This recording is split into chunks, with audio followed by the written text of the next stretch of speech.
پاک ہوگا اور اس کی پراپر ڈیورمنگ ہوگی تو نہ صرف وہ صحت مند ہوگا بلکہ وہ ان بیماریوں کا مقابلہ اپنے امیون سسٹم کی مدد سے بہت آسانی سے کر سکے گا۔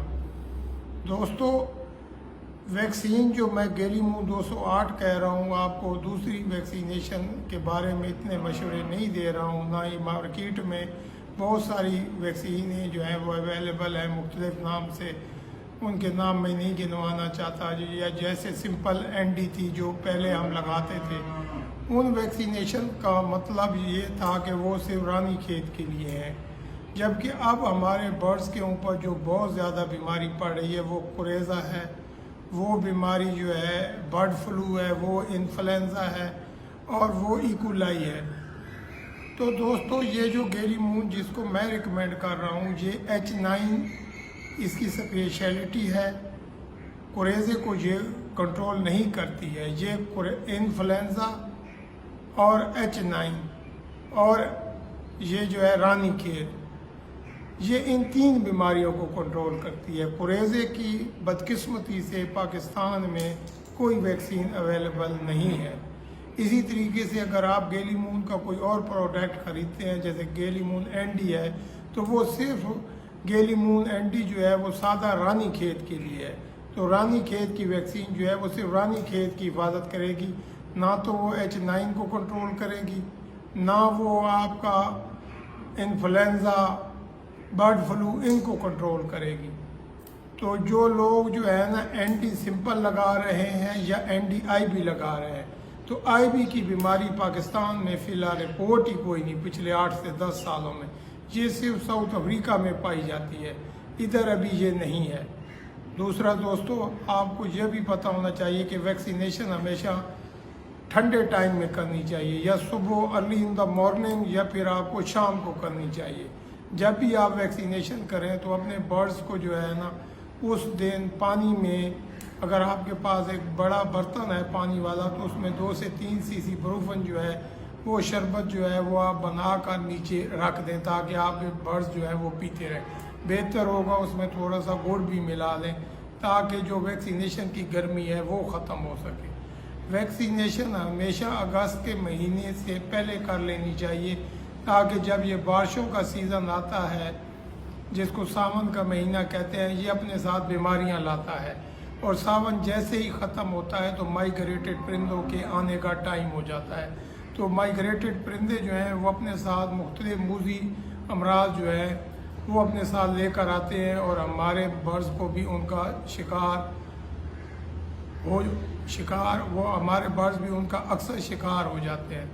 تو دوستو، ان سے بچنے کے لیے آپ کو چاہیے کہ آپ جو ہے نا یہ ساون کے مہینے سے پہلے ویکسینیشن کر لیں۔ اس میں آپ کو یہ فائدہ ہوگا کہ جب سردیاں شروع ہونے لگے گی نومبر دسمبر کی، تو آپ نومبر دسمبر میں دوبارہ ویکسینیشن بھی کر سکیں گے اگر آپ نے جون کے اینڈ میں ویکسین کر لی ہے تو، کیونکہ جون کے بعد جولائی، اگست، ستمبر، اکتوبر، نومبر 6 ماہ بن جاتے ہیں۔ تو ان 6 ماہ میں جب یہ ویکسینیشن آپ نومبر یا دسمبر میں اپنی کر لو گے تو آگے جب دھندیں پڑتی ہیں، اس کے آگے جب موسم معتدل ہونے لگتا ہے تو تب پھر بیماری کا اٹیک ہوتا ہے۔ تو جب آپ دسمبر میں یا نومبر میں وہ کریں گے تو 5ویں مہینے سے لے کر 6 مہینے یعنی مئی جون تک آپ کو ویکسینیشن کی ضرورت نہیں پڑے گی۔ تو اپنے بڑے برڈز میں جو میں ریکمینڈ کر رہا ہوں کہ آپ نے دسمبر کے مہینے میں ویکسینیشن کرنی ہے اور آپ نے جون کے اینڈ میں ویکسینیشن کرنی ہے، کیونکہ دسمبر کے آگے جنوری فروری میں جا کے بیماری اٹیک کرتی ہے، اور اسی طریقے سے جون کے فوراً بعد ہی بیماری کے حملے جولائی میں سے شروع ہو جاتے ہیں اور اگست ستمبر میں اپنے پیک پہ ہوتے ہیں یہ حملے۔ تو دوستو، امید ہے آپ کو ہماری یہ کاوش پسند آئی ہوگی۔ اگر آپ کو ہماری یہ کاوش اچھی لگی ہو تو ہمارے چینل کو سبسکرائب بھی کر دیجیے گا، اور بیل کے آئیکن کو پریس کر دیجیے گا، اور لائک بھی کر دیجیے گا اور شیئر بھی کر دیجیے گا، کیونکہ آپ کی یہ جو حوصلہ افزائی ہے ہمیں انکریج کرتی ہے کہ ہم ایسی ہی اور ایکسائٹنگ ویڈیوز لے کر آپ کی خدمت میں حاضر ہوتے رہیں۔ آپ سے اجازت چاہتے ہیں، بہت شکریہ، اللہ حافظ۔